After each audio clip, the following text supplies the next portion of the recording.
ನನಗೆ ಆಕ್ಚುಲಿ ಒಂದು ಅರ್ಥ ಆಗಲ್ಲ, ಈ ಫ್ರೆಂಚ್ ಅವರಿಗೆ ನಿಂತ್ಕೊಂಡ್ಬರೋದು ತುಂಬಾ ಇಷ್ಟನಾ ಇಲ್ಲ ಅಂದ್ರೆ ಕುತ್ಕೊಳ್ಳೋಕೆ ಬಹಳ ಕಷ್ಟನಾ ಅಂತ.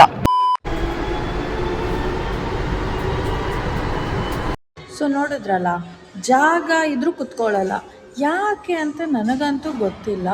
ಲಿಟ್ರಲಿ ನಾನು ಫ್ರಾನ್ಸಿಗೆ ಬಂದ್ಬಿಟ್ಟು 1 ವರ್ಷ ಆಯಿತು. ನಾನು ದಿನ ಮೆಟ್ರೋದಲ್ಲಿ ಟ್ರಾವೆಲ್ ಮಾಡ್ತೀನಿ.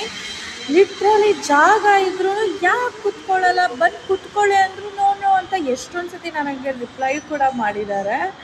ಐಮ್ ಲೈಕ್ ಒಂದು ಸತಿ ಕ್ವಶನ್ ಮಾಡ್ಕೊತಿರ್ತೀನಿ, ಯಾಕೆ ಇವ್ರುಗಳೆಲ್ಲ ಹಿಂಗೆ ಅಂತ.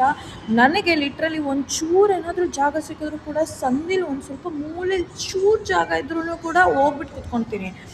ಲಿಟ್ರಲಿ ನಾನು ಇಂಡಿಯಾದಲ್ಲಿದ್ದಾಗೂ ಕೂಡ ಮೆಟ್ರೋದಲ್ಲಿ ಟ್ರಾವೆಲ್ ಮಾಡ್ತಿದ್ದಾಗ ಒಂದು ಸೀಟ್ ಸಿಕ್ಲಪ್ಪ ಸಾಕು ಹೋಗಿ ಕುತ್ಕೊಳ್ಳೋಕ್ಕೆ, ರೆಸ್ಟ್ ಮಾಡೋಕ್ಕೆ, ಸ್ವಲ್ಪ ಮಲ್ಕೊಳ್ಳೋಕ್ಕಾದ್ರು ಅಂತ. ಇಲ್ಲಿ ಜಾಗ ಇದ್ರೂ ಕುತ್ಕೊಳ್ಳಲ್ಲ ಇವ್ರುಗಳು, ನಿಂತ್ಕೊಂಡೇ ಬರ್ತಾರೆ. ವಿಚಿತ್ರ ಜನ ಅಂತ ಒಂದೊಂದು ಸತಿ ಅನಿಸ್ತಾ ಇರುತ್ತೆ. ಬಟ್ ಇಲ್ಲಿ ಪರಿಸ್ಥಿತಿಗಳು ನಿಮ್ಮ ಹತ್ರ ಹೇಳ್ತಾ ಇದ್ದೀನಿ ಅಷ್ಟೇ.